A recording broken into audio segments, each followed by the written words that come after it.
Good morning, Sooner Nation. You guys are watching this on a Saturday morning where we don't have college football now, but we have transfer portal updates.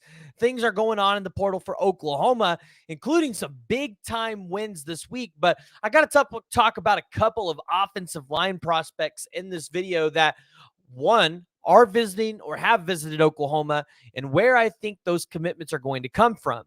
But before we dive into it, guys, thank you for tuning in to the PG show, because if this is your first time, which there has been a ton of you the past month, thank you for tuning in. I am Preston. This is the PG show where we talk about all things college football. I like Oklahoma. You like Oklahoma. It's the team that you love to talk about and listen to. So that's who we're going to talk about. And we got to take care of the housekeeping, right? So if you haven't already, you need to hit that like, hit that subscribe button, and make sure you stay through the video. We're going to talk about offensive linemen, defensive linemen, and we're going to break down one of Oklahoma's bigger commitments that they've had in the transfer portal this year.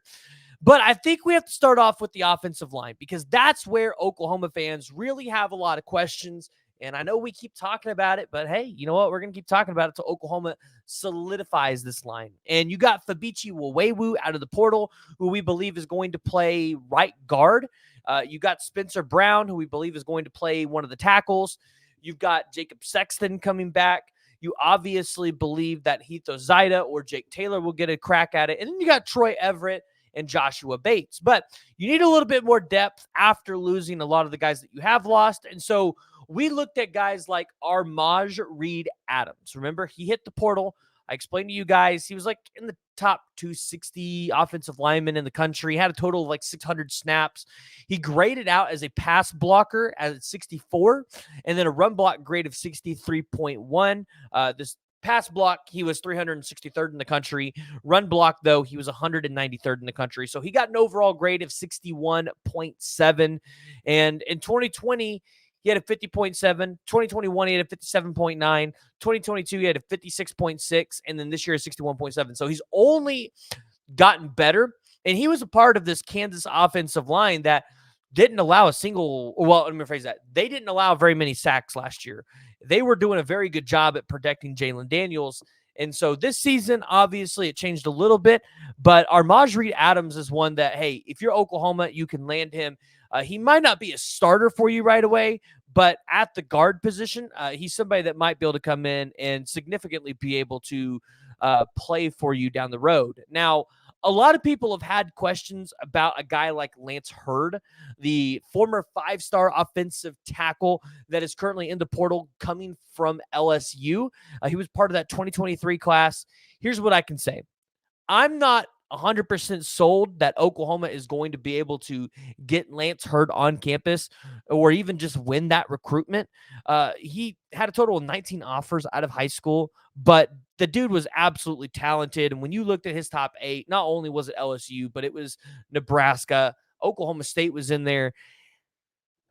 My deal is I look at Lance Heard and I say, if it's not LSU, Florida State's going to need offensive linemen. Florida definitely needs offensive linemen. Originally from Monroe, Louisiana, how far does he want to move away from home? The Florida schools would be great options. I look at Nebraska and say Nebraska has been doing a very good job at building in the trenches. They just got Dylan Raiola. They're going to want to build a strong offensive line around him. I look at Nebraska as a program to be able to go out there and land a guy like Lance Heard, somebody that they will pursue because they have the relationship there. Now, Mickey Joseph, who was one of his recruiters, isn't there. So we'll have to kind of watch and see how that one goes. But if you're an Oklahoma fan, don't break your heart over Lance Heard. Don't break your heart over the former five-star. We don't really know why he's transferring out of LSU. Now, if he came to Oklahoma, listen, he would be a great option. He plays the tackle. I believe they switched him to right, but he could have played left. So you look at him as an option and a suitable replacement for somebody that you lost in the portal. Now, hold on. Before we move on from offensive line, obviously, I've seen you guys ask about Terrence Ferguson and Seth McLaughlin. There was even some rumors that Seth was on campus. I didn't see anything. I didn't hear of him being on campus outside of just a couple of people telling me, so I'm not going to confirm that he was. I know he is planning on taking a visit to Ohio State, and likely that will be the destination. And for Terrence Ferguson, you're looking at Florida State to be able to win his services. He's going to be taking a visit up there this weekend. So, again, if you're an Oklahoma fan, just because they're leaving Alabama doesn't mean they're going to be takes for your team and doesn't mean they will ultimately upend here. Now, moving on to the tight end, Jake Roberts is actually on campus as I am recording this with his brother Nate Roberts and spending some time with Joe John Finley. So that's good news for Oklahoma fans because we've talked about Jake Roberts being a junior originally from Norman, Oklahoma, but he had stops at North Texas and then at Baylor. And so you look at Jake Roberts and say, okay, so last year you had 23 receptions for 231 yards and 1 touchdown. The year before that, you had a higher average, only 5 more receptions, so 28 receptions, 394 yards, 3 touchdowns. Jake Roberts would be a guy that not going to bring super high production, but hey, he's going to be able to bring some experience into this room, which is something that I think you need, right? Especially though you have Devon Mitchell coming in, extremely talented, and you have Bauer Sharp coming in, one of the better tight ends out of the transfer portal this year. If you land Jake Roberts, I think you feel really good about that tight end room going into next season, especially with Caden Helms and Cade McKinstry in there and Josh Fanuel. So it's young.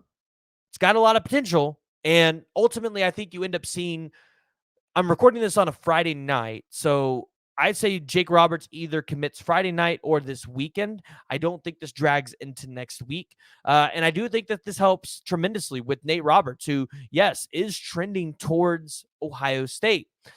I told you guys, keep an eye out on Monkel Goodwin, the 6'4", 290 defensive lineman transferring from Alabama, was a part of that class in 2021 when Brenton Venables and Todd Bates were at Clemson. They recruited him, just somebody to want to keep your eyes on.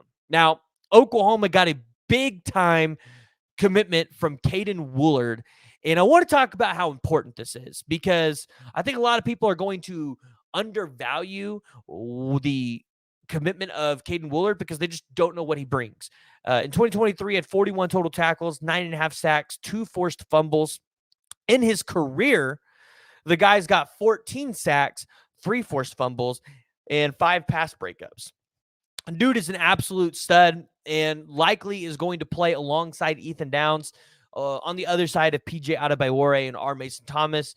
Caden Woolard, you're going to see maybe even brought in on a 5T or 4T. So you look at Caden Woolard and what he's able to bring to Oklahoma. Ultimately, he was graded as the number 108th defensive end in college football this year. He had a defensive grade of 78.7, which, if you're asking, well, what does that equate to the best in college football, which was, I believe his name is pronounced Latu out of UCLA. He had a 96.2. Now, his rushing defense was I just messed up my click. It was like 81. And then the run defense grade for Caden Woolard was 70.1. So, and then the pass rush for Caden Woolard was 77.8. And the one for Latu was 94.2.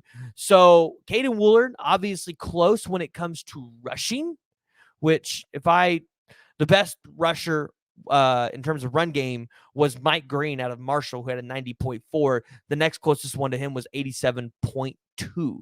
So Caden Woolard was not that far off from the rest of the country, and he had 782 snaps last year. So this is an extremely experienced kid coming into this room, going to be able to provide some extremely competitive depth. And hey, he's going to keep Ethan Downs and guys like that a little honest. So I look at Caden Woolard, and I think it's a big-time pickup, but mostly I want to hear from you guys. So make sure you're joining the discussion. Jump down in the comments below. Give me your thoughts. Obviously, Oklahoma doesn't land Nick Scorton, which you would have absolutely wanted at the outside linebacker edge position, but you get Caden Woolard, who, I mean, listen, if you didn't get him, some other big school was going to get him. So jump down in the comments below. Let me know your guys' thoughts, and if you have not already, hit that like and hit that subscribe button.